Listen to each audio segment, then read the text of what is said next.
السلام عليكم ورحمة الله وبركاته أخواني الكرام.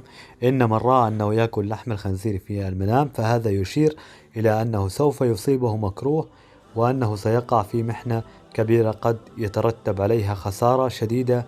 سوف يبتلي صاحب الرؤيا الذي يرى أنه يأكل لحم الخنزير في المنام في دينه، وسوف يرتكب إحدى الكبائر الكبيرة. تفسير حلم أكل الخنزير مشوي أو مطبوخ، فهذا يشير إلى أنه سوف يحصل على النار الحرام بطريقة سهلة للغاية. ومن يرى أنه يقوم بتربية الخنازير في منزله في المنام فهذا يدل على كثرة الهموم والمتاعب. ومن يرى أنه قتل الخنزير في المنام فهذا يدل على انتصاره على عدوه وقوته وجبروته في الواقع. تفسير رؤية أكل لحم الخنزير في الحلم بشكل عام هو دليل على المال الحرام، ويشير إلى وجود شخص سيء ودنيء. رؤية أكل لحم الخنزير في المنام دليل على وجود عدو لدود في حياة الشخص الحالم، قد يكون أحد المقربين إليه. كما أن أكل لحم الخنزير في الحلم يدل على إصابة الشخص الحالم بالمرض والكرب، وسيضره مشاعر الهم الشديد والحزن والتعاسة أيضا.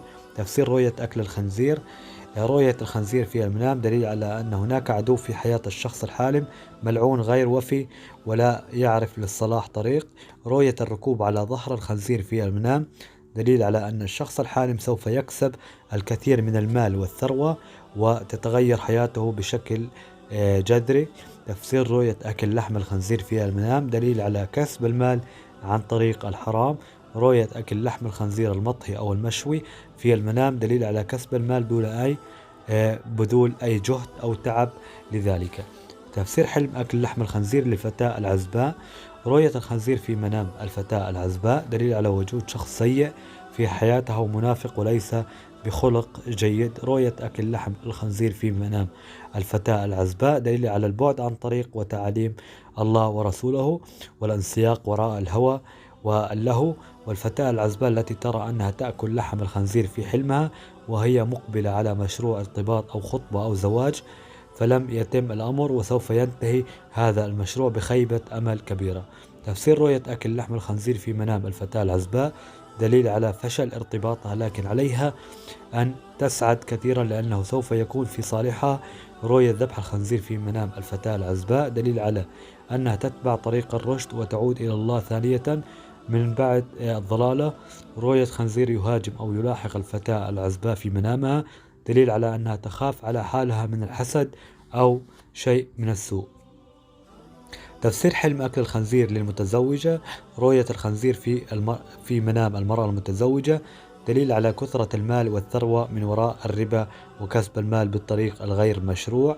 رؤية خنزير ووردي في منام المرأة المتزوجة دليل على سماع أخبار جيدة تخص كسب المال لها والأفراد أسرتها بالكامل. بينما المرأة المتزوجة التي ترى في منامها أنها تأكل لحم الخنزير فهذا دليل على أنها سوف تواجه مشاكل كثيرة جدا مع زوجها، ربما يصل إلى الطلاق والانفصال.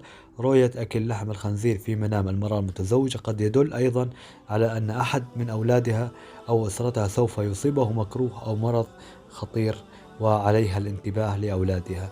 رؤية الهروب من خنزير كان يلاحق المرأة المتزوجة دليل على الاطمئنان وأن الله سبحانه وتعالى يريد الستر لها. أما أخواني الكرام، تفسير حلم أكل لحم الخنزير للحامل: رؤية الخنزير في منام المرأة الحامل دليل على أن هذه المرأة سوف تسمع خبر جيد يتسبب لها في السعادة والفرح.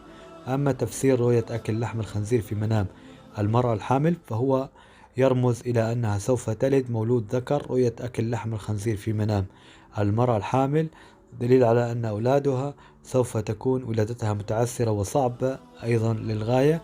أما تفسير رؤية أكل لحم الخنزير للرجل: رؤية رعي مجموعة من الخنازير في منام الرجل دليل على أنه يهتم لأمر أهل غير أهله ولا يشبهونه بشيء، أي أن الشخص يهتم بالناس الآخرين ولا يهتم بوالده وأمه ولا يهمه شيء من هذا الأساس. رؤية امتلاك أو حبس خنزير في منام الرجل دليل على أن هذا الرجل سوف يكسب مال عن طريق الرشوة والحرام. أما رؤية صغار الخنازير وشرب ألبانها في منام الرجل دليل على أن هذا الرجل سوف يحصل على خسارة كبيرة في المال رؤية الخنزير البري في منام الرجل دليل على أنه يقدم على أمر ولن يوفق في هذا الأمر، وسوف يقابل كل الأمور بالرفض التام. أما رؤية